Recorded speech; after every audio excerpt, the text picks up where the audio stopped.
Salam, əziz və dəyərli, çox hörmətli izləyicilərimiz. Biz hər birinizi səmimi qəlbdən salamlayırıq bu gözəl gündə və biz artıq Ustad Yolu verilişimizin növbəti bölümü ilə mən sizin qarşınızdayam. İlk öncə izləyicilərimizdən üzr istəyirik. Artıq bir neçə müddətdir ki, mən verilişlərə çıxa bilmirdim. Uzun sürən xroniki xəstəlik nəticəsində biraz verilişlərə ara vermək məcburiyyətində qaldıq və həqiqətən də biraz zor vaxtlar idi. Ona görə mən verilişlərə çıxa bilmirdim sözün açığı. Hər 3-cü, 6-cı gün olur bizim verilişlər yayım axışı ilə. Ancaq ki artıq təkrardan sizin qarşınızdayıq. Nə gözəl bizlərə diləyirik. Təkrardan biz sizin qarşınızdayıq, əziz və dəyərli izləyicilər. Bu gözəl gündə mən hər birinizi səmimi qəlbdən salamlayıram və əlbəttə ki mən çox minnətdarlığımı bildirirəm. Həqiqətən bizə dəyər verən bir çox şəxslər var. Mən burada demək onların bir çox bizlərə mesajları gəlirdi. Bir çox fikirlərini bizlərə bildirirdilər. Ona görə mən xüsusilə minnətdarlığımı bildirirəm. Hər birisinə sağ olsunlar, var olsunlar. Ki Şahin bəy verilişlərə niyə ara verildi, yoxsunuz, necə deyərlər, Ustad Yolu verilişi yayımlanmır. İndi biraz kiçik problemlərə görə biz çıxa bilmirdik. Ona görə də üzürlü hesab olunsun deyirik. Artıq bu tarixdən sonra əlimizdən gələn qədər sezon finalına kimi, sezon finalı da mən səhv eləmirəmsə demişdə ayın 29-u iyunun olmalıdır, 29-u sondur. Ona kimi əlimizdən gələn qədər davam edəcəyik əziz izləyicilər. Elə mən bir daha hər birinizə minnətdaram. İstəyirəm verilişimizə keçək. Amma istəyirəm ki bugünü sazla açım, gözəl bir hava ilə saz ifa eləyim əziz və dəyərli izləyicilər. Bilirsiniz ki keçən mövzuda mən yeni bir mövzuya qədəm qoymuşdum. İbn Sina bilirsiniz Ustad Yolu haqqında, Ustadın getdiyi yol verilişin adına da uyğun olaraq İbn Sina mövzusuna başlamışdım və istəyirəm ki bugün də vaxtı da nəzərə alaraq bu mövzuyu mən davam etdirim, bu mövzu üzərində danışım. Ona görə elə birinci gələn sazla başlayaq. Qəşəng sizin də əhval ruhiyyəniz açılsın. Ondan sonra mən mövzuma başlayacağım inşallah.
Bəli, əziz və dəyərli izləyicilərimiz, ümid edirik ki, sizlərin də xoşuna gəldi bu çıxış. Həqiqətən də bizlər üçün də çox böyük xoş olardı əlimizdən gələn qədər.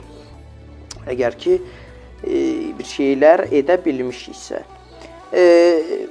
Bugün ilk biz bölümümüzdə, belə deyək, İbn Sina haqqında mən keçən dəfə elə başa düşürəm ki, xeyli məlumat verdim mən sizə. İbn Sina kimdir, harda doğulmuşdur,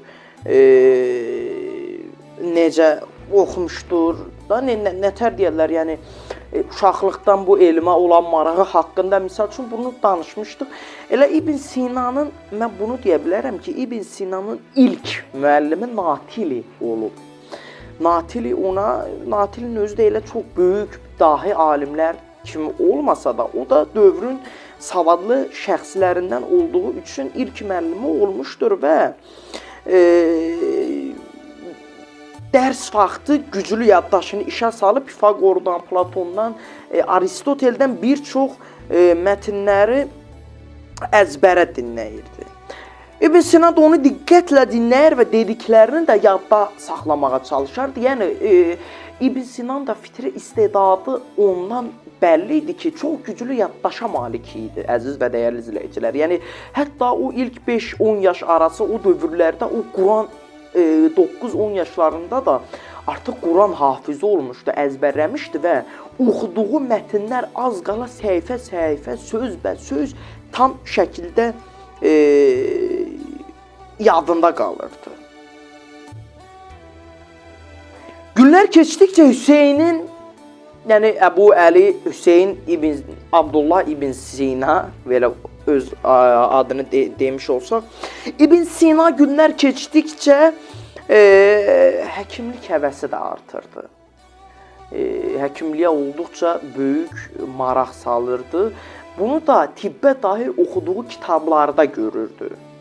Yəni, o Samanilər kitabxanasında tibbə dair oxuduğu kitablar və əl yazmalar əsasında yazmağa başladığı əsəri də məhz burada bitirdi. Yəni, necə ki, Saray kitabxanasında həmən o şahı, həmən o sağaltdı, dövrün o böyük şəxsiyyətlərindən olan. Onu sağaldandan sonra necə ki, kitabxananın açarı İbn Sinaya verildi. O da gecə-gündüz demədən böyük bir həvəslə orada olan bütün kitabları az qala əzbərləyərcəsinə oxuyarmış və artıq bundan sonra onun istisna deyil ki, həmən əsərin də, yəni o həmən İbn Sinanın yazdığı əsərin də ərsəyə gəlməsi üçün, ərsəyə gəlməsində həmən dövrdə Buxarazm kitabxanasının da çox böyük xeyri olmuşdur. İbn Sina ümumiyyətcə çox gəzgin olub. Nə mənada? Dövrün Sultan Məhmud Qəznəvi deyirlər. Qəznəvilər ölkəsinin ən fəxri, ən böyük padşahlarından biri sayılan bütün alimləri öz, elə bil ki, ətrafına toplaşdırırdı. Bunun da səbəbi ancaq onun dediklərindən gedib və onun sözündən çıxmamalı idilər həmən alimlər. İbn Sinanın da şöhrəti bütün dünyaya, demək olar ki, bütün Asiyaya, həmən o bölgələrə, Türk dünyasına yayıldığı üçün Sultan Məhmud Qəznəvi onun sarayına gətirilməsi, saray alimi olmasını tələb edir. Bundan sonra da təbii ki, İbn Sina da çox müstəqil, öz yazısı, öz pozusu, öz elmi ilə məşğul olmaq istəyən bir şəxs olduğu üçün də artıq, necə deyərlər, onun təklifini qəbul etmədi. Amma bu da israrcıdır, zorla deyir, gəlməlisən. Ona görə Xarəzmə getdi, Xarəzmdən sonra da İsfahanda da oldu, ondan sonra Həmədanda da onun getdi, Həmədanda da bir müddət qaldı İbn Sina, Reyə getdi, ondan sonra Gürgana da getdi. Yəni, orada bir çox onun şəhərlərdə yaşamalı oldu. Çünki Sultan Məhmud Qəznəvidən əslində o belə qaçırdı. Çünki onun himayəsində qalmaq istəmirdi. Artıq bundan sonra ora getdikdən sonra, çünki müasir dönəmdə artıq Qəznəvilər Buxaranı ələ keçirdikləri üçün artıq İbn Sina istədiyi kimi elmlə məşğul ola bilmirdi. Öz fəaliyyətini göstərə bilmirdi, məşğuliyyəti zəif idi. Artıq o Xarəzmə gəldikdən sonra özünə, elmə, oxumağa, bilməyə çox vaxt ayırdı. Artıq bundan sonra. Artıq iş ora elə bir yerə gəldi ki, artıq Ürgəncdə olanda Ürgəncin elmə, bilgiyə həvəs göstərən gənclərinin çoxu İbn Sinanın yanına axışmağa gəldi. İbn Sina da yalnızca tibb yox, əziz izləyicilər, İbn Sinanın böyük şəxsiyyət elən də buydu. Təkcə adını siz deyin, üzr istəyirəm, tibb yox. Riyaziyyat elmləri, riyaziyyat, tarix, fəlsəfə, coğrafiya, musiqi və s. və ilaxır kimi dərsləri də tədris edirdi. Çünki özü kifayət qədər böyük bilgiyə sahibi idi bu elmlərdə. Dövrün bütün elmlərini öyrənmiş şəxsiyyət idi. 200-dən çox məqalə və əsərləri var idi. Elmə, öyrənməyə və bilməyə olduqca marağı var idi. Və gözəl də müəllim idi həqiqətən. Məsəl üçün, onun Cüzcani var, onun tələbələrindən. İndi o qədər də böyük şəxsiyyət olmasa belə İbn Sinanın ən yaxın tələbələrindən biri idi və bütün dünyada da öz adını qızıl hərflərlə yazdırmış bir digər tələbəsi ki var, Bəhmanyar, Azərbaycanlı. O da məhz İbn Sinanın şagirdlərindən biri olmuşdur. Ona görə insan hər daim çalışmalıdır ki, elmə, biliyə maraq sala, elmi öyrənə, bilə, başa düşə. Çünki hər bir zaman bizə elm lazım olacaq. Məsəl üçün, İbn Sina heç bir vaxt şeir yazmağa da həvəsli idi, qəzəl də yazırdı və yaxud da bir çox rübailər yazırdı. Amma o görürdü ki, o böyük şairlər qədər yoxdur. Ona görə artıq o sırf öz bildiyi tibb yolundan gedirdi. Amma o artıq zindana salındığı dövr var əziz izləyicilər. İbn Sinanın zindanda olduğu mən yeri deyirəm. Halbuki orada dustaq kimi onu tuturlar, İbn Sinanı birbaşa aparırlar, İbn Sinayı həmən ora. Artıq necə deyərlər, həmən o qalada, yəni qalada onu tək başına qoyurlar. Qalada o tək başına qaldığı müddətdə bir 4-5 aylıq bir dönəmi mən sizlərə qeyd edirəm. Bu dövrdə İbn Sina artıq öz əsərlərini yazmağa xeyli vaxt tapır. Yəni bundan sonra o həmən orada olan o növbətçilər deyirlər da, elə bil ki, həmən orada iştirak edən növbətçilərin yanında onun o bilikli, elmli bir şəxsiyyət olduğunu görür biraz. Yəni savad olmasa belə dünya görüşü olan bir adam olduğunu görür və onun danışıqlarından belə mən də qısa deyirəm da, danışıqlarından ilhamlanaraq artıq dövrün necə deyərlər, daha artıq İbn Sinanın o yazarlıq dillərdə yazarlıq qabiliyyəti də üzə çıxır və o həmən gün, həmən gecə, həmən müddətdə bilmirəm oxuyursunuzmu, fəlsəfik, allegretik əsər Hey İbn Yəqzan əsərini araya ərsəyə gətirir. Bu da elə bil ki, ruhla bağlı bir əsərdir. Yəni ruhun kamilliyə çatması haqqında olan bir əsərdir. Bu əsər həqiqətən də böyük bir əsərdir. İndi o da sizin istəklərinizə nəzərə alaraq, bilmirəm indi o mövzuya girməyim. Onu indi mən inşallah sizdə şərh olaraq qeyd edir. Əgər o mövzuyu, o kitab haqqında, o mövzu haqqında danışmağımızı istəyirsinizsə, siz bizə bildirin. Biz bu haqda sizlərə kifayət qədər məlumat verərik. Hey İbn Yəqzan əsərini yazır. O əsər də həqiqətən İbn Sinanın necə də yazarlığının da necə də inkişaf etdiyini üzə çıxardır. Yəni gözəl bir əsərdir. Daha sonradan o əsər biraz başqa cürdə dəyişdirilsə də İbn Sinanın dövründə həqiqətən müasir o İtalyan yazarlarının belə bəhrələndiyi və çox böyük bir əsər kimi qeydə aldığı Hey İbn Yəqzan məhz İbn Sinanın araya ərsəyə gətirdiyi o zindan dövründə, zindanda yazdığı bir əsər idi Hey ibn Yəqzan. Ümumiyyətcə,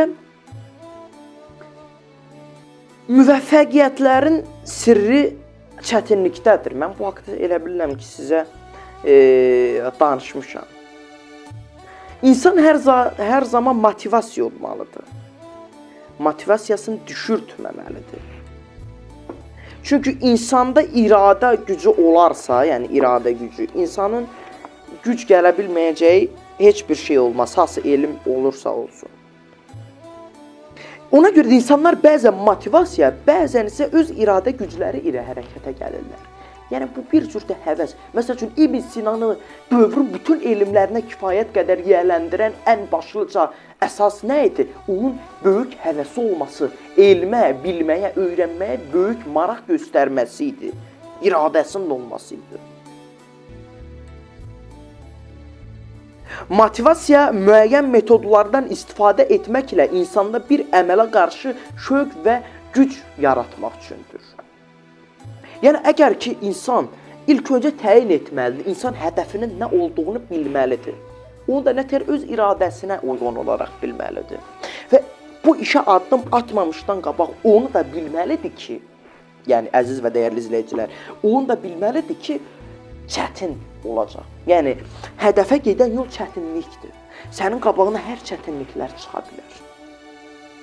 Ondan sonra insan öz daxili və üzdə olan bütün daxili potensiallarını, istedadlarını da nəzərə alaraq, özünə motivasiya verərək, özündə həmən o işə qarşı maraq oyatmalı və daha sonra həmən o gördüyü işi, o hədəfi inkişaf etdirmək üçün və hədəfinə çatmaq üçün əlindən gələn qədər çalışmalıdır. Məsələn, övladınız da həyətə düşmək eşqi ilə dərslərini etməyə başlayır. Məsəl üçün, bu da bir şövqdür. Məsəl üçün, evdə ana deyir, məsəl üçün ki, yay vaxtıdır, misal üçün deyir ki, bala, məsəl üçün, uşaq deyir ki, ana, çıxıb biraz uşaqlarla, dostlarımla biraz oynayayım. O da deyir ki, bala, dərslərini yaz, ondan sonra. Məsəl üçün, yay tapşırığıdır, nədir və s.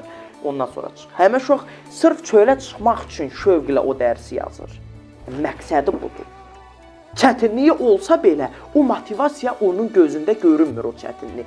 O şövq ki var, o zövq ki var, artıq onun gözündə görünmür həmən o çətinlik.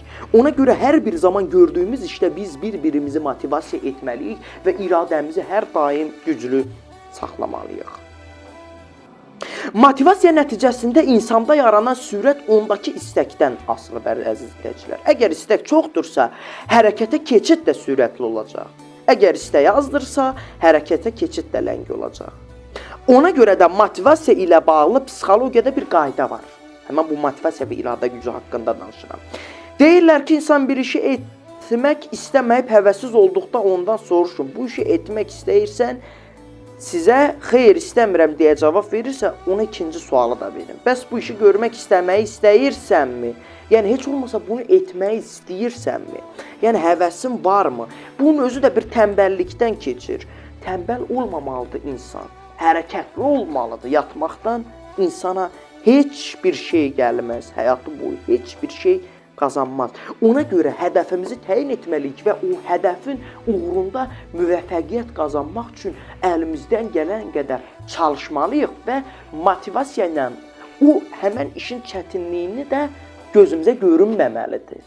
Yəni, özümüzü bu həvəsləndirməliyik və bir də yola çıxmamışdan qabaq biz bunu bilməliyik ki, asan olmayacaq. Bir çox çətinliklərlə üzləşəcəyik. Bu asan olmayacaq. Bunu bilmək lazımdır, əziz izləyicilər. İnşallah mən mövzumun davamına, bilmirəm, bugün indi neçə vaxtdan sonra ilk dəfə çıxdıq. Əgər ki, bir qüsurumuz varsa, bir yanlış dediyimiz bir şey varsa, üzr istəyirik bütün izləyicilərimizdən. Elə vaxt da dolur. Bugünün proqramı biraz qısa olacaq. İnşallah 6-cı günü saat 7-də canlı yayınımız olacaq. Canlı qarşınızda olacaq Allahın izni ilə. Ona görə gəlin bir dənə də mən saz ifa eləyim. İnşallah ki, saz ifamızla bugünkü verilişimizin artıq biz sonuna gələk. Əziz və dəyərli izləyicilərim, minnətdaram.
Bəli, əziz və dəyərli izləyicilərimiz, necə deyirlər, məclisin başlanğıcında baş divanı ilə, sonunda da müxəmməsilə bitirməliyik. İndi biz başlayanda baş sartellə başladıq, inşallah o da əfv ola.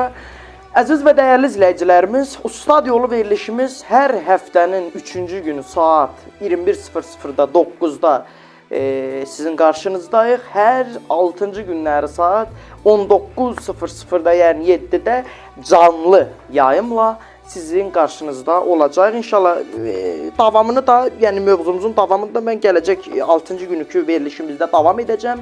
Bir daha dostlar da qeyd edir, vaxt qurtardı. Bir daha mən bütün Ozan TV kollektivinə bizə bu imkanları sunduğu üçün təşəkkürlərimi bildirirəm. İnşallah ki, gələcək verilişlərimizdə görüşənə qədər diləyirəm əziz izləyicilərimiz. Bizi izləyib dinləyən bütün hər kəsə minnətdarlığımı bildirirəm. Qaranlıq qalan yerlər varsa, suallarınız varsa şərh bölməsində qeyd etməyinizi istəyirəm. Bugünlük bizdən bu qədər. İnşallah ki, sağ olun, salamat qalın, özünüzə yaxşı baxın.